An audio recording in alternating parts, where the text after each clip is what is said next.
Hey Virgo, welcome to Wild Pearl Tarot. Today we're going to be doing your August Tarot and Oracle reading. If you guys have never been to my channel, welcome. Thank you so much for stopping by. We only take the cards that fly out for you. So however they land, that's in respect to tarot, that's how I read them. We'll start out with Oracle. If you guys would like for me to pray for you, send you my good juju, simply say hi in the comments section. That's my own spiritual practice, but you are welcome to join in on just like sending each other some good positive energy. So yeah, even if it's an emoji, whatever you're comfortable with, that gives me something to focus on. And please hit that like button on your way in. Thank you so much. Really helps the channel. So for Virgos, what do they need to know to serve their highest good for August 2024? My Virgos. Pay yourself first. Make yourself the most important financial obligation by setting aside a portion of your income every time you are paid. This loving form of self-care ensures that you'll have savings to invest in your present and your future. And I can tell you right now, I know that we're going to be doing an extended. So if you do end up wanting to follow me on to that, the link will be in the description box below. We have the message of the cardinal: stand tall and proud, see the leadership role unfolding ahead of you. Libra got this as well, if that means anything. All right, you guys, now on to tarot, which my Virgos need to know to serve their highest good in August 2024. Please make it clear. What do my Virgos need to know? Oh, we start with the 9 of Cups. That's great. Happy. What do my Virgos need to know?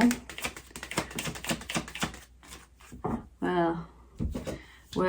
Ooh, I see the Ace of Cups. This is going to be a fun reading. We always like to deliver good news. Come on. Magician card. We've got the King of Swords and the 5 of Cups and the 7. What a versatile reading. Okay, or a dynamic reading. We got the 7 of Swords and the 2 of Swords. Okay, so we have here like really happy, and it's almost like a sense of all the fruits of your labor coming back to you, you know, reciprocity. And we have the Ace of Cups. So Ace of Cups is really something new falling in your lap in the realm of relationships or just feeding your heart space. It can be creative. It doesn't have to be love. Oftentimes it comes through as like a love offering, something. It can even be friendship, but like an offering of one's cup. We have the big manifesting energy of the Magician. So you're going to be very powerfully manifesting in August. We've got an individual here, the King of Swords. This is either you embracing the characteristics of the King of Swords or somebody in your life who has got those airy qualities.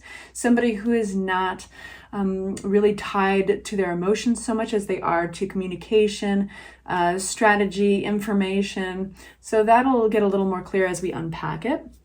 And then we have a little, you know, kind of the bittersweet side of the reading, which is kind of, kind of navigating out of a place of disappointment. Now, this could have been in the past. It could have had something to do with deception that you went through. But Tarot wants to bring it to into the light for a reason. So let's find out what that is, because it's a very opposite energy. So let's get a card on each. The Lover's card. Yes, harmonious, happy. There's also sometimes a choice involved with the Lover's card. It's ruled over Gemini energy. What's this Ace of Cups for my Virgo? You got Virgo ruled Hermit. So let's get another one out on that. This is going to be an interesting extended. This feels right.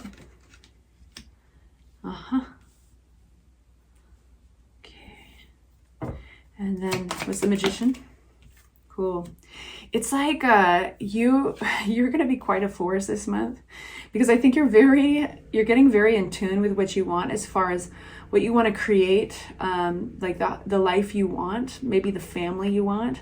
And that's like come hell or high water, you are manifesting it. Sorry for the background noise. My neighbor likes to run really loud machinery. Who's this King of Swords? This is King of Swords, Emperor. We got the King of Pentacles flipping, so saw that. and the Seven of Wands. There is a determination that's coming through in your reading. What's this 5? Virgos, sometimes you can plant those roots like a big oak tree right into the ground over what you want. Something you want. Come hell or high water. This is what I want. I want to make it happen. Anything else here?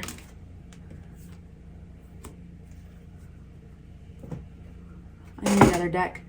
Okay, pre-shuffled for you. 7 of Swords. Hierophant. So some of you guys could have experienced deception within a marriage. Hierophant represents institutions, but it doesn't have to be marriage for all of you guys, because it also represents systems of belief. So you could have experienced feeling duped or disenchanted, a sense of like somebody getting away with something, deception within kind of a group, a system of belief, you know, like this could even be like inside your church, or you know, it's a gathering of people usually, or an institution that revolves around our commitments, making a commitment to something you believe in with others, and you experience something that was really, really unfair. The Justice card upside down, the 7 of Swords. How nice does that guy look? Not very nice. He looks like a big douchebag. So you've experienced that, and what happens with that is we can feel disenchanted, we can feel a sense of being deflated, because that's no light subject, right? Like when we believe in something, whether it's the institution of marriage or our commitments around our belief in how we operate at work, or we conduct ourselves with each other, that's kind of the backbone in our worlds. We've got these backbones. And so in light of that,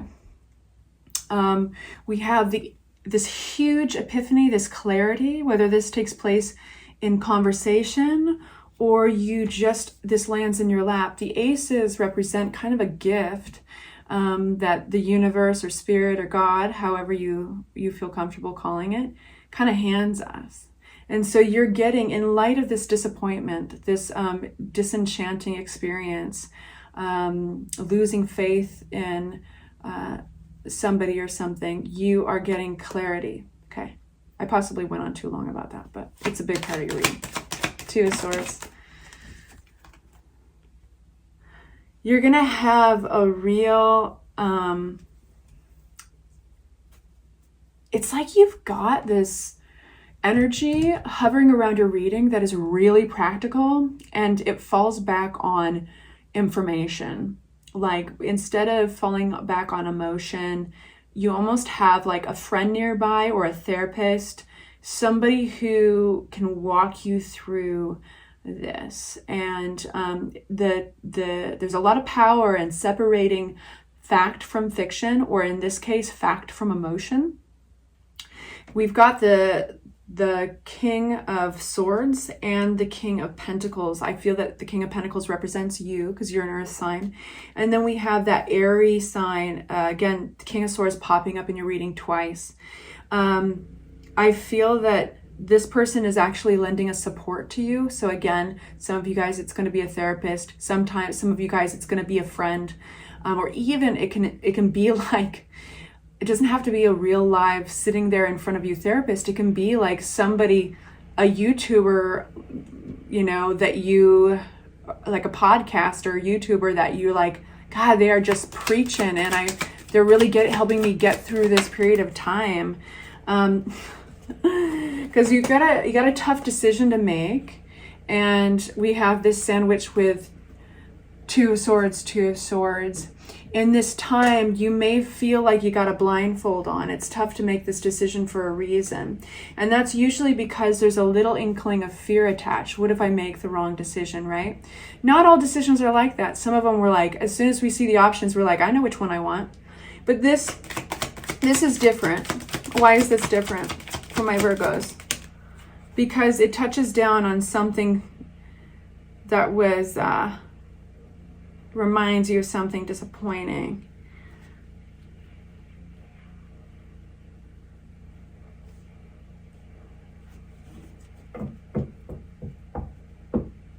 You know, I keep going back to that stand tall and proud. Stand tall and proud. See the leadership role unfolding in front of you. Clarity on these wands.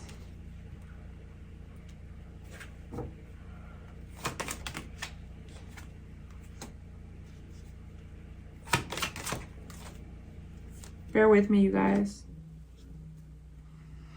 A lot of your reading is like separating fact from fiction and separating the past from the future.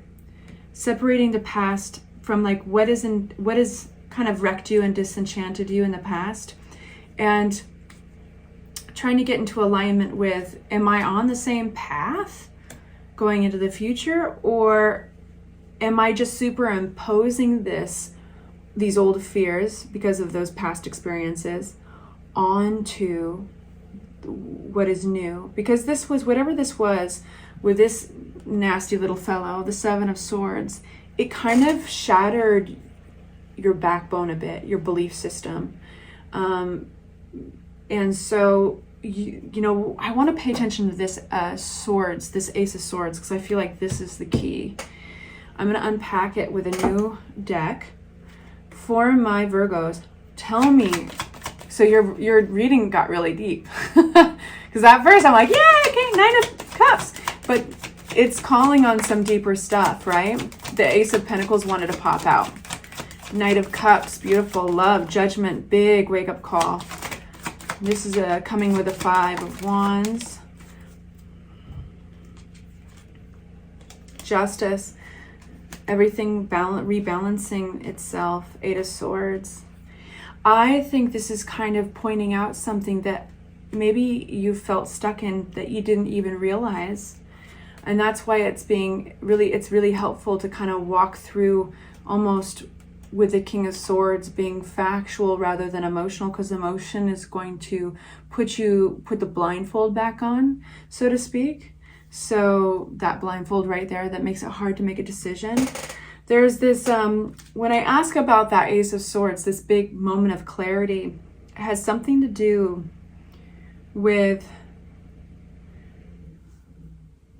one's ability to get a little swallowed up by kind of some self-limiting thought around love, it seems, and your ability to have the life that you want.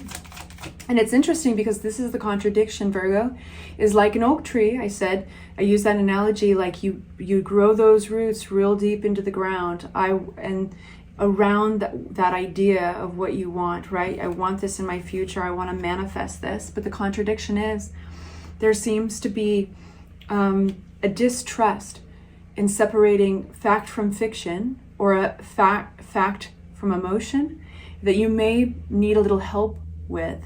And it's going to be a very logical type of energy that is going to be helping you, the King of Swords.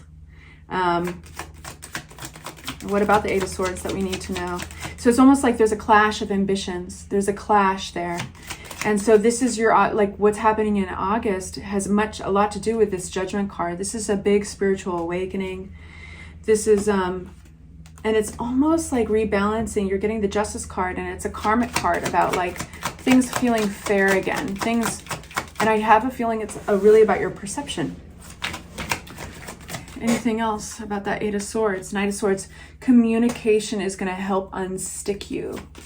I do have like therapist vibes all over this. There, you know, whether it's a real therapist, you know, flesh and blood sitting across from you or on a Zoom call, or this is, oh, come on, really? Or this is, two flew out here, 11. Got a Queen of Swords, King of Swords all over this. Queen of Swords in the sun. Or this is a YouTuber, you know, podcaster, that's just spouting knowledge, you know, and you might be adopting another belief system, you know, around this one that you feel that you can trust more because it's more logical, you know, it makes more sense than the one that got shattered before. Queen of Swords in the sun, this is just confirming that your best friend is going to be kind of that logic.